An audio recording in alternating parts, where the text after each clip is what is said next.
Здравствуйте, меня зовут Петр Захаров.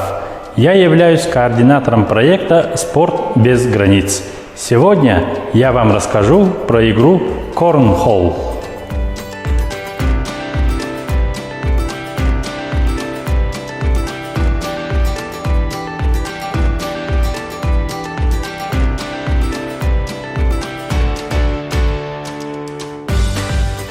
Игра представляет собой доску с лункой и мешочков двух цветов.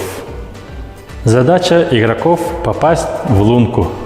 У каждого игрока по 3 мешочка.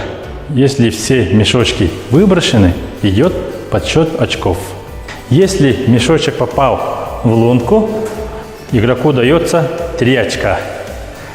Если мешочек попал на игровое поле, дается 1 очко. Если мешочек попал наполовину, то он вне игры. И мешочки, которые не попали в игровое поле, они уже вне игры. Данная игра является инклюзивной. В нее могут играть независимо от возраста, инвалидности и без инвалидности. Спасибо за внимание. До свидания.